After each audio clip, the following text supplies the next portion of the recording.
তেৰাং ডাঙৰীয়া, কাৰ্বি ছাত্ৰ সন্থাৰ উপদেষ্টা সাংসদ টেমুং ডাঙৰীয়া উপস্থিত আছে আৰু আমাৰ কাৰ্বি ছাত্ৰ সন্থাৰ অফিচ বিৰাজসকল আৰু অনুসূচিত জাতিগোষ্ঠীৰ কেন্দ্ৰীয় কমিটিৰ সহকাৰী সাধাৰণ সম্পাদক নৱ কুমাৰ দাস আৰু সাংবাদিক সম্পাদক আমাৰ পংকজ বনিয়া আছে। তো আজি আমি সংবাদমেলখন আয়োজন কৰিব বিচাৰিছোঁ দুটামান বিষয়ৰ ওপৰত,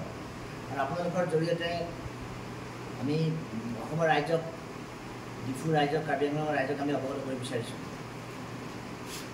আমি অনুসূচিত জাতি আৰু জনজাতি অৰ্থাৎ কাৰ্বিসকল, আমাৰ বড়ো ভাইসকল, তিৱাসকল, অনুসূচিত জাতিৰ লোকসকল সকলোৰে নিজা নিজা সমস্যা আছে আৰু নিজা নিজা সমস্যাৰ ওপৰত আমি সকলোৱে কাৰ্বি ছাত্ৰ সন্থা, অনুসূচিত জাতি যুৱস্থ সকলোৱে নিজা নিজা কাৰ্যসূচী ৰূপায়ণ কৰি আহিছোঁ। কিন্তু অনুসূচিত জাতি আৰু জনজাতি, অনুসূচিত জাতি আৰু জনজাতিৰ কেইটামান উমৈহতীয়া সমস্যা আছে, প্ৰধান সমস্যা আছে। আমি যাক ক'ব পাৰোঁ যে কমন এজেণ্ডা, অৰ্থাৎ আমি কাৰ্বি ছাত্ৰ সন্থা আৰু অনুসূচিত জাতি যুৱস্থ পৰিষদে আমি কমন এজেণ্ডাক লৈ যোৱা এটা বছৰ আমি কৰ্মসূচী কৰি আহিছোঁ। আপোনালোক সকলোৱে জানে যে ভাৰতৰ সংবিধানত এটা ব্যৱস্থা আছে, আৰ্টিকল 341 অনুসূচিত জাতি আৰু আৰ্টিকল 342 আছে অনুসূচিত জনজাতি। অনুসূচিত জনজাতি বুলি ক'লে কাৰ্বি, তিৱা, ৰাভা, বড়ো, ডিমাচা, মিচিং অৰ্থাৎ জনজাতিসকল, ঠিক তেনেকৈ অনুসূচিত জাতিৰ অন্তৰ্গত লোকসকল বসবাস কৰি আহিছোঁ। এতিয়া আমাক যে ভাৰতৰ সংবিধানে যিটো ব্যৱস্থা দিছে, ৰিজাৰ্ভেশ্যন সুবিধা, সংৰক্ষণৰ সুবিধা, এই সংৰক্ষণ বা ৰিজাৰ্ভেশ্যনৰ জৰিয়তে আমি চৰকাৰৰ চাকৰি বাকৰি, নিযুক্তি,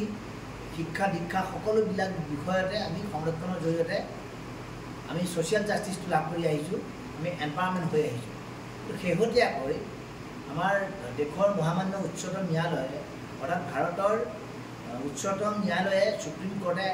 যোৱা 1 আগষ্ট তাৰিখে এটা অবজাৰ্ভেশ্যন দিলে যে অনুসূচিত জাতি আৰু জনজাতিৰ লোকসকলক ক্ৰিমি লেয়াৰৰ অন্তৰ্ভুক্ত কৰিব পাৰে। অৰ্থাৎ ক্ৰিমি লেয়াৰ অন্তৰ্ভুক্ত কৰিব পাৰে বুলি কোৱাৰ লগে লগে সমগ্ৰ অসমৰ আমি জাতি জনজাতি লোকসকলে অলপ আমি চিন্তা কৰিছোঁ, শংকিত হৈছোঁ। কাৰণ যদি কাৰ্বিসকল, চিডিউল কাষ্ট মানুহবিলাক, বড়োসকল, ট্ৰাইবেলসকল যদি ক্ৰিমি লেয়াৰ অন্তৰ্ভুক্ত হয়, তেতিয়াহ'লে আমাৰ এনভাইৰনমেণ্টটো বা ছ'চিয়েল জাষ্টিছটো আমি কেতিয়াও নাপাওঁ। আৰু সেইবাবে মহামান্য সুপ্ৰিম কোৰ্টৰ এই যিটো ৰায় বা যিটো অবজাৰ্ভেশ্যন, এই ৰায়টো বা অবজাৰ্ভেশ্যনটো আমি সন্মান জনাই আমি কওঁ, কোনো কাৰণতে কাৰ্বি ছাত্ৰ সন্থা আৰু অনুসূচিত জাতি যুৱস্থ পৰিষদে এই ধৰণৰ ৰায় বা এই ধৰণৰ কাৰ্যকৰীতা আমি হ'বলৈ নিদিওঁ। আৰু সেইবাবে আহি থকা সময়ত আমি অসম চৰকাৰ, ভাৰত চৰকাৰক আমি বিনম্ৰভাৱে আহ্বান জনাইছোঁ যে আহি থকা সময়ত অনুসূচিত জাতি আৰু জনজাতিৰ কাৰণে কোনো কাৰণতে যাতে কেতিয়াও ক্ৰিমি লেয়াৰৰ দৰে বিষয়টো তেওঁলোকে এপ্লিকেবল নকৰে বা কাৰ্যকৰী নকৰে, সেইটো আমাৰ চৰকাৰৰ প্ৰতি আমাৰ এটা common issue, common demand. Bharat চৰকাৰ, অসম চৰকাৰৰ প্ৰতি, মুখ্যমন্ত্ৰী ডক্টৰ হিমন্ত শৰ্মাৰ প্ৰতি, ভাৰতৰ প্ৰধানমন্ত্ৰী সন্মানীয় নৰেন্দ্ৰ মোদী ডাঙৰীয়াৰ প্ৰতি, কাৰ্বি ছাত্ৰ সন্থা আৰু অনুসূচিত জাতি যুৱস্থ পৰিষদ অসমৰ এটা বিনম্ৰ আহ্বান, কোনো কাৰণতে যাতে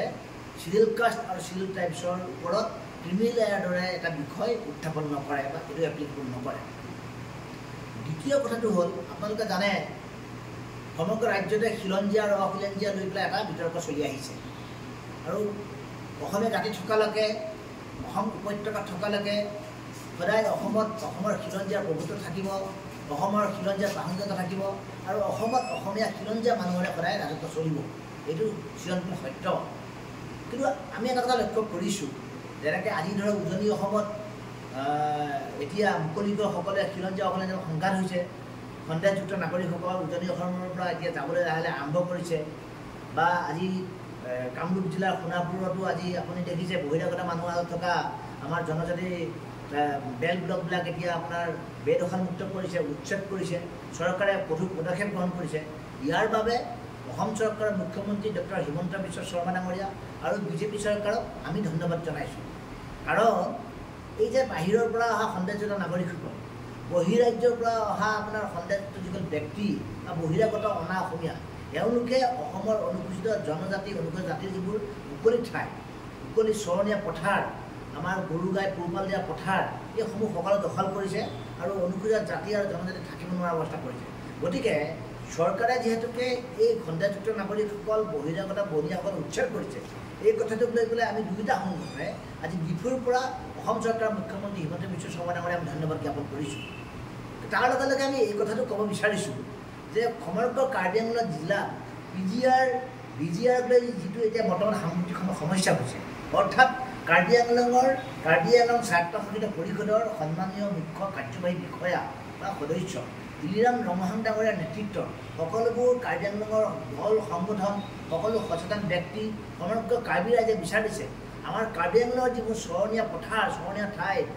BGRকে আদি কৰি সমগ্ৰ যিবোৰ ট্ৰাইবেল বেল ব্লক আছে, ইয়াৰ পৰা বহিৰাগত ব্যক্তিসকলক, খণ্ডায়যুক্ত নাগৰিকসকলক পুলিয়ে পখালে ইয়াৰ পৰা উচ্ছেদ কৰিব লাগে আৰু কঠোৰ হাতে এই উচ্ছেদ কৰিব লাগে বুলি তেওঁলোকে যিটো ডিমাণ্ড দি আছে বা দীৰ্ঘদিন ধৰি তেওঁলোকে যুঁজবাৰ কৰিছে, ইয়াৰ প্ৰতি অনুসূচিত জাতিৰ যুৱসকল অসমে আমি মুকলি সমৰ্থন আগবঢ়াইছোঁ। আৰু সেইবাবে আজি আমি KS অফিচত যোৱাকালি সন্ধিয়া আৰু আজি পুৱাৰ ভাগতো আমি আলোচনাত বহি আমি অনুসূচিত জাতি যুৱস্থ পৰিষদে অসমৰ সমগ্ৰ অনুসূচিত জাতি ৰাইজে কাৰ্বি আংলঙৰ কাৰ্বি ৰাইজৰ যি অস্তিত্বৰ সংকট আহিছে BGRক লৈ, ইয়াৰ প্ৰতি আমি নিজেও শংকিত হৈছোঁ। আৰু সেইকাৰণে কাৰ্বি ভাইসকলৰ